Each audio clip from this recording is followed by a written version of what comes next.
India is poised today to be the leader in being able to use AI with wisdom, ethically.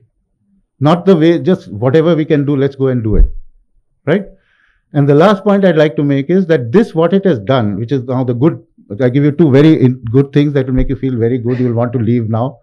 But I want him to give us his views on this.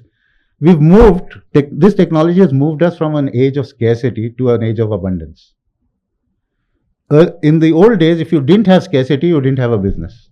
You had to identify an area of scarcity, you would leverage that and make money out of it.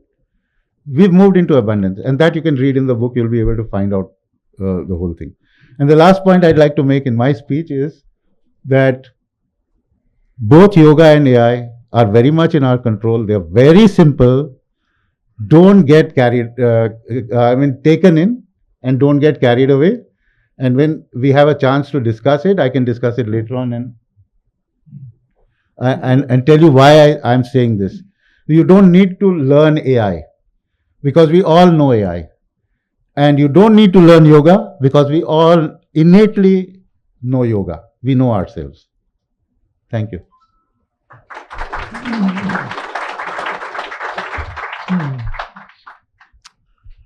Well, I don't entirely agree with Sunil's last point that yoga is very easy and AI is very easy. On the contrary, it seems to me that we are now moving into a world of a sort of a fresh reality. In my own lifetime, I have seen so many technological changes.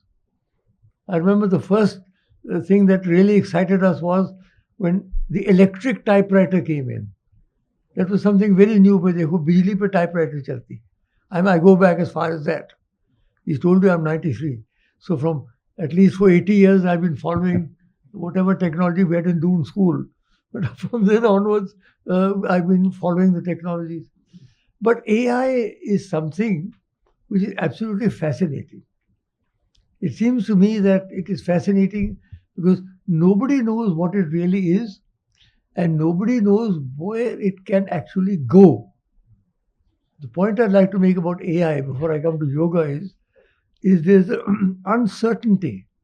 Why is it that people like Elon Musk and Stephen Hawking have said that AI represents the greatest threat to the human race ever? Why is it? I mean, those are people who must know what they're talking about. Why would they say that? They say that because there is a possibility that this is a new technology which might go completely out of our hands. So far, all the technology, even the nuclear bomb and all, was still in somebody's hands. Somebody had to press the button. Now, if AI becomes self-replicating, you never know what they do. I want to read you something that Elon, if you remember, James Lovelock. He was the author of the Gaia theory, the theory that the earth is a living mechanism. And in his last year, he was almost 100 at the time. He came out with a new book called Novocene. I just want to read you what it says. James Lovelock, creator of the Gaia hypothesis and the greatest environmental thinker of our time, has produced an astounding new theory about the future of life on Earth. He urges that the Anthropocene, the age in which humans acquired planetary state technologies, is after 300 years coming to an end. A new age, the Novocene, has already begun. In the Novocene, new beings will emerge from existing technologies and from existing artificial intelligence systems. They will think 10,000 times faster than we do, and they will regard us as we now regard plants. These hyper-intelligent beings will be as dependent on the health of the planet as we are, therefore they will need us. So what he says is we moved into an entirely new area. And that is why I find, AI is being used very extensively, as Sunil has said. And it's the most remarkable thing. I was bowled over when he introduced me to ChatGPT. And मैंने वो जब किया, give me a essay of 500 words on Jammu and Kashmir, he came out with something. I was shocked. And इन्हों को क्या पता लगा? How did he know? For God's sake, what is happening? We just automatically, without even having to wait. Now look at that kind of intelligence. What that can do to our world positively. First of all, positively, what it can do. It can help us to move in many ways much faster than we could. Like when the aviation technology began, you move faster than you could on cars. Similarly, this AI technology will make us move faster than we can at present. And it can be put to a lot of very positive uses. In education, there's a big question mark now. Nobody will know whether the essay is written by the student or by the machine. So it opens up unthinkable new areas. And we would never have thought that machines could give answers to examination papers. But that's what's beginning to happen. So AI is an astounding thing. It's a great achievement of the human mind. But is it an achievement that will ultimately destroy us? Or is it an achievement that we can use to move on to a higher level of evolution? That is the question before us. So that's as far as I know. I'm a pre-computer generation, but I've been chatting with Sunil, and he's been educating me gradually about the glories and wonders of technology. And finally, we came to, first of all, he started those, those where you can walk, virtual reality. Virtual reality. That's how we began. And I ordered the machines in all great excitement. Then we moved on to something else, ChatGPT. So there is AI, this tremendously powerful instrument that is there and that has an unlimited scope for growing. And that may be growing beyond our control. It's all very fine to say you should use technology wisely. But what happens if the technology uses itself? It doesn't need you any longer to do it. That may or may not happen, mind you. But I don't know. And the most exciting thing, and most young people, I suppose, we have seen all the movies, is whether at some point in time robots can achieve consciousness. This is a big question mark. What level of development will they need to achieve what we call consciousness? Some people scoff, they say it's impossible. A machine can never achieve human consciousness. Others say you never know. At the rate they're growing, they can achieve anything. So that the jury is still out on that, whether the robots become conscious or whether they remain unconscious. And how will they behave when they become conscious? You remember 2001, that film, many of you may have seen Space it, Odyssey. Space Odyssey, 2001, that Stanley Kubrick's brilliant film, where Hal, the machine there, suddenly takes control of the robot because it hears something that talks about destroying it. It knows it is in danger, so it gradually takes control of the whole thing. That was, mind you, primitive. In those years from now, this film was made in the late 1990s, and 30 years later, now we're in a new world. So first thing, we are moving into an exciting new world. Now yoga. Yoga is an exciting old world. Equally exciting, mind you. The powers of yoga also are unlimited. Nobody knows where the yoga can take you. I've been talking about yoga for a long time. I don't want to give you a lecture on yoga, but I just want to very briefly give you 4 dimensions of yoga so that you will begin to understand the complexity of it. The first dimension is the Jnana Yoga, the way of the mind. The way of Plato, for example, of discriminating between the real and the unreal. Satasat Viveka. And that is the Jnana Yoga, reading the Upanishads, which, by the way, are the supreme texts of Hinduism. Gita is not the supreme text of Hinduism. We may think it is, we may take an oath on it, but it is not.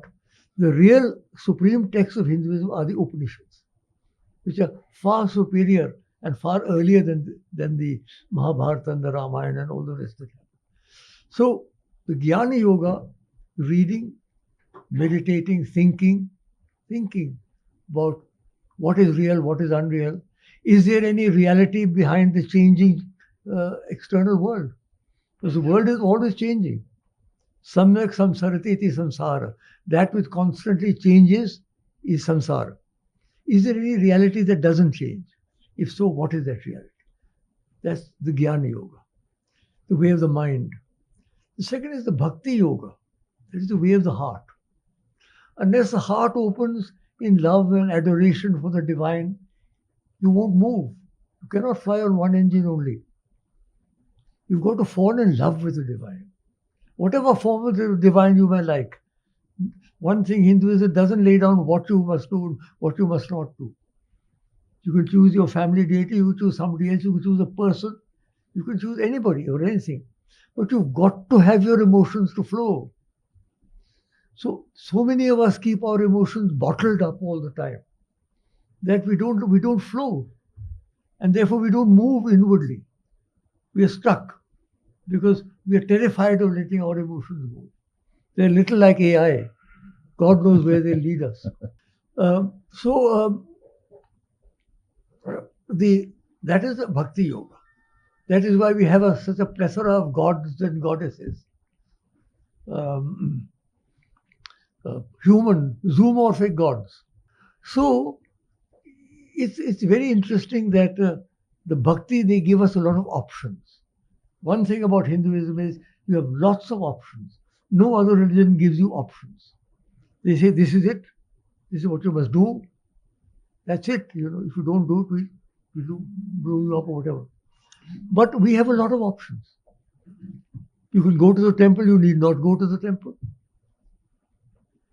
You can keep a vrat, you need not keep a vrat. There's no sort of force. It is more of an inner journey. So that the second aspect of the yoga is the Bhakti Yoga. The third, the way of the heart. The third aspect is the way of the arms, Karma Yoga. There is Jnana Yoga, Bhakti Yoga, and Karma Yoga. We've got to do something. All of us are doing something. But just doing something is not Karma Yoga. Karma Yoga is doing something as a prayer or as an offering to your Ishta, whoever you worship. If whatever you do, you offer, yat yat karma karomi tat tat akhilam shambho tavaradhanam. I am a Shiva Bhakta. Whatever I do, I offer to him, including this meeting. So that is Karma Yoga. So by offering it to the divine, your karma becomes refined and becomes an important medium of spiritual growth. The general view that karma is here and is not true. That's part of the yoga. So the Jnana Yoga, the Bhakti Yoga, and the fourth yoga is the Raja Yoga, the way of the breath. How many of you actually sat back and watched yourself breathing? You don't have to do just sit quietly. Watch yourself breathing. Have you ever looked within? Many people, they skim through life without once looking within. Before they know what's happened, their life is over.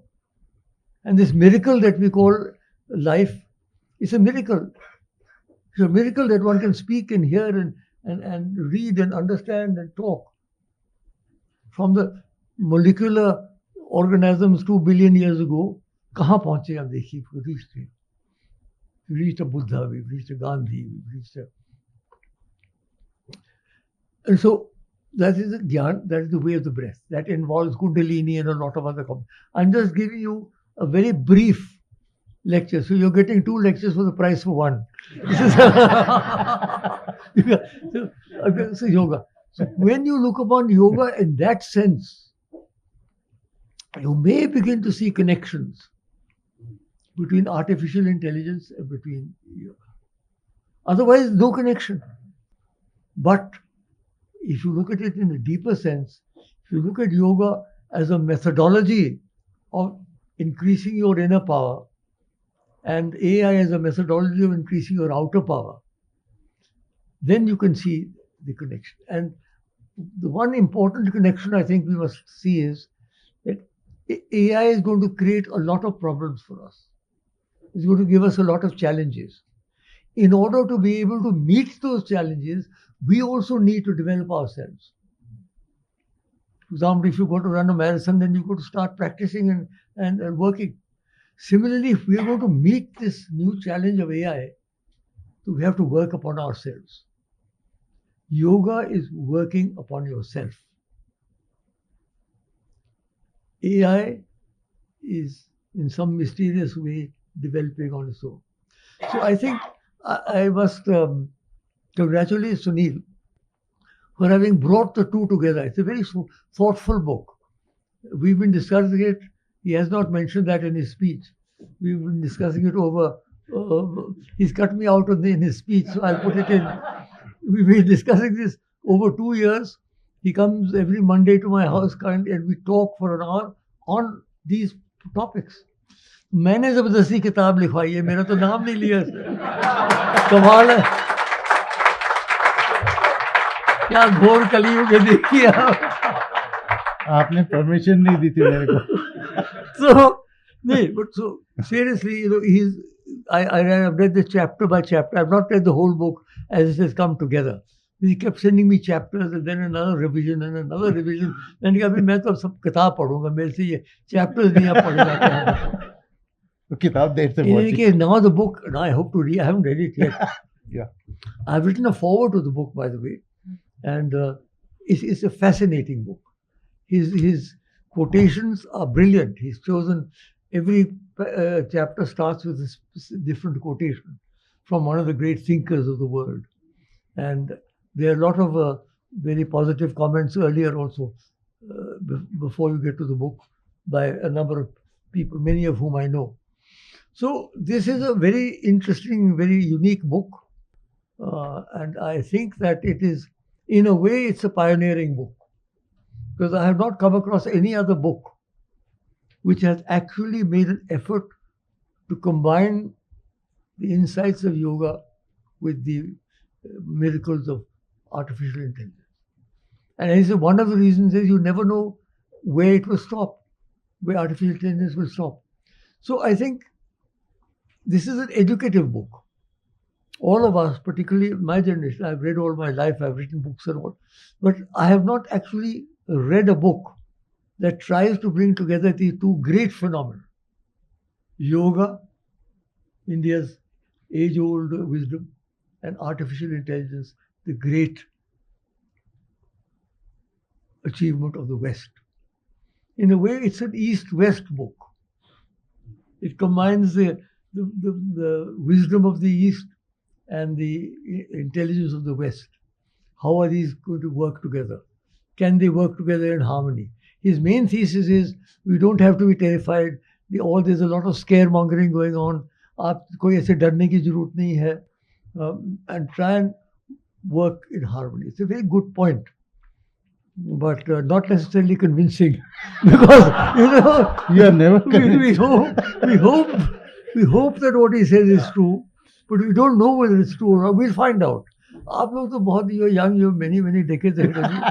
I hope to find out even in my lifetime, God willing. Shiv जी महाराज की कृपा रहेगी, कुछ तो पता चले ना हमें क्या है, रियलिटी क्या है, where are we, आत्मा क्या है, ब्रह्म क्या है. I won't go off into another lecture on that, but I'll just say, well done, Sunil.